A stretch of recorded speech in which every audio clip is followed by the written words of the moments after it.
যেমন নতুন একটা ফতোয়া এসেছে গতকাল, নাম বলার দরকার নেই, কারা দিয়েছেন কেন দিয়েছেন আল্লাহ হেফাজত করুক। নতুন একটা ফতোয়া এসেছে যে এখন তো বাংলাদেশে মোটামুটি সব ইসলামী দলটা এক প্ল্যাটফর্মে যাচ্ছে না, যাচ্ছে, যদিও এটা পলিটিক্যাল ব্যাপার, কিন্তু ফতোয়াটা দিয়েছে এভাবে, এদেরকে ভোট দেওয়া হারাম।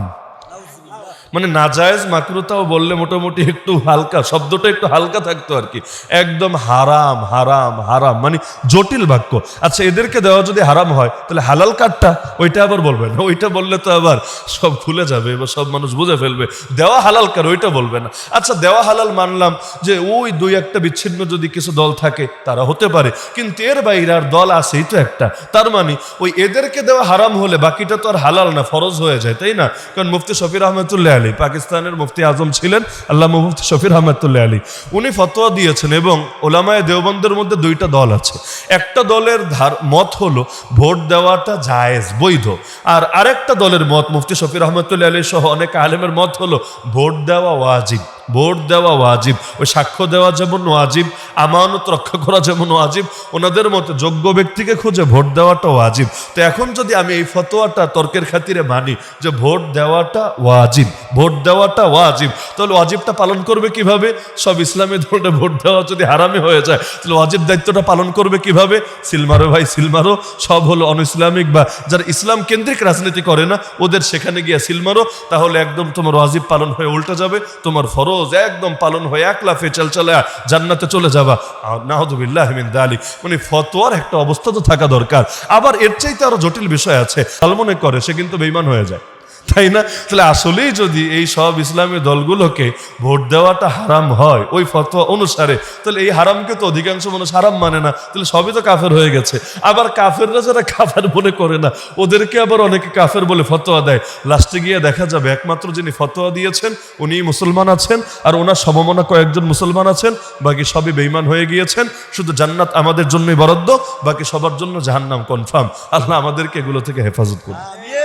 তাহলে বলছিলাম যে অনেকে ইসলামটারে ওই 4টা 5টা 8টা 10টা বিষয়ের মধ্যে নিয়ে সীমাবদ্ধ করে, এদের আর বাকি কোনো কিছু নিয়ে কোনো টেনশনও থাকে না। এজন্য দেখেন নবীরে যদি গালিও দেয়, কোরআনের যদি অপমানও করে, এমনকি আমার আল্লাহর সামনে যদি কটূক্তি হয়, ওই সময় যদি আপনারা মিছিলও করেন, সভা সমাবেশও করেন, আপনারা যদি আন্দোলনও করেন, লং মার্চও করেন, দেখবেন কিছু মানুষ যারা সারা বছর আল্লাহর নাম বেচা খায়, নবীর নাম বেচা খায়, নবী প্রেমিক সাইজা বেড়ায়, ওদেরকে টর্চলাইট দিয়েও খুঁজে পাবেন না। ওরা তো এখনো ব্যস্ত, তখনও ব্যস্ত যে জিলাপি একটা খেলে বেশি সব না 2টা খেলে বেশি সব, মানে পরিমাণের সাথে বাড়বে নাকি কোয়ালিটির সাথে বাড়বে। ওদের সারা জীবনের সব ধ্যান সাধনা ওই তবরক, হালুয়া, জিলাপি এগুলো ঠিক থাকলেই চলবে। এতে আল্লাহরে গালি দিলে দেখ না, নবীরে গালি দিলে দেখ না, এগুলো নিয়ে প্রতিবাদ তাদের মুখে পাবেন না।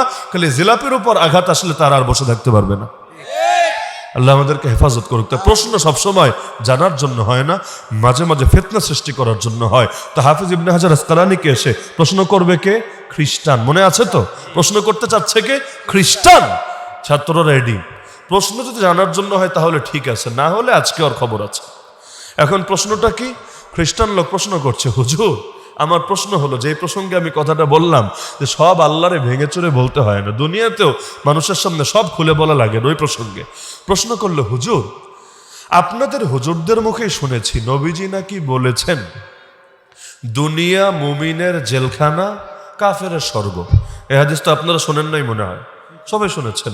আর দুনিয়া সিজনুল মুমিন ও জান্নাতুল কাফির, দুনিয়া মুমিনের জেলখানা, মানে শুধু কাশিমপুর আর কেরানীগঞ্জ আর যেগুলোতে আমরা থেকেছি ওইগুলাই না, পুরা দুনিয়াটাই মুমিনের জন্য জেলখানা, আর কাফেরের জন্য জান্নাত, স্বর্গ, হেভেন, তাদের জন্য পুরোটা একটা উদ্যান। তাহলে এখন তার প্রশ্ন হলো, হুজুর দুনিয়া যদি মুমিনের জন্য জেলখানাই হয় আর কাফেরের জন্য স্বর্গই হয়, প্রশ্ন আর কি করব হুজুর?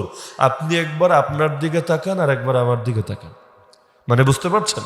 যে খ্রিস্টান লোক প্রশ্নটা করছে ও হলো দিনমজুর, দিনে আনে দিনে খায়, সারা জীবন কাজ করতে করতে বেচারা জীবনই তেজপাতা হয়ে গেছে, রোদে পড়তে পড়তে চামড়া হয়ে গেছে কালো, বয়সের কারণে চামড়া ভাঁজ পড়তে শুরু করেছে।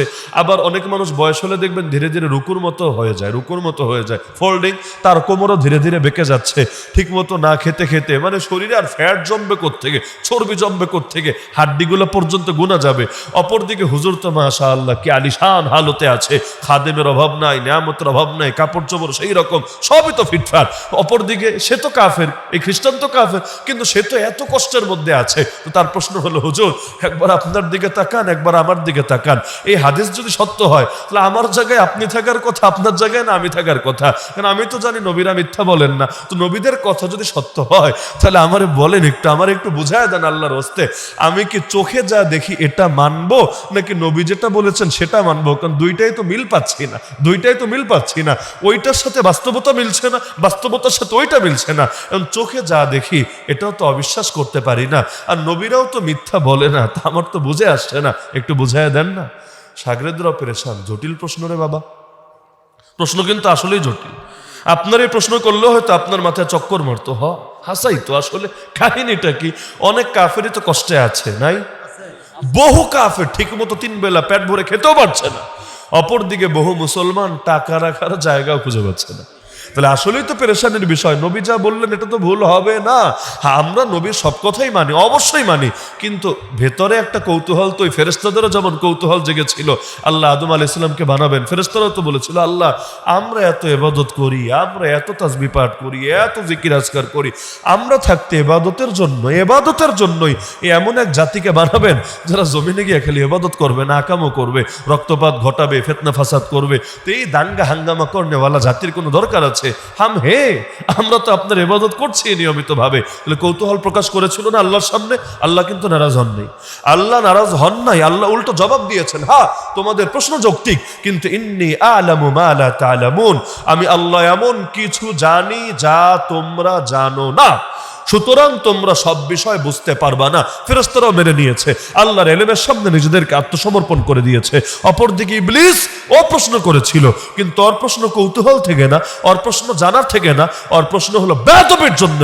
ওর প্রশ্ন করতে দেরি হয়েছে, আমার আল্লাহ ওরে গজবে আর লানতে আক্রান্ত করতে দেরি হয়নি। তো কৌতূহল তো মানুষ প্রকাশ করতেই পারে, ফেরেশতারা পারলে মানুষ পারবে না? কৌতূহল তো প্রকাশ করতেই পারে। তো এখন তিনি এমন এক জবাব দিলেন, সুবহানাল্লাহ। আরবিতে একটা কথা আছে, কালামুল মুলুকি মুলুকুল কালামি, মানে বাদশাদের কথা বা রাজাদের কথা কথাদেরও রাজা। মানে বুঝতে পারছেন, রাজাদের কথা কথাদেরও রাজা, মানে বড়দের কথাও বড়ই হয়। মাশাআল্লাহ, এমন এমন কথা, মানে এগুলো মাঝে মাঝে মাথায় ধরতে চায় না। সুবহানাল্লাহ, কেমনে আল্লাহ তাদের জবান থেকে বের করে।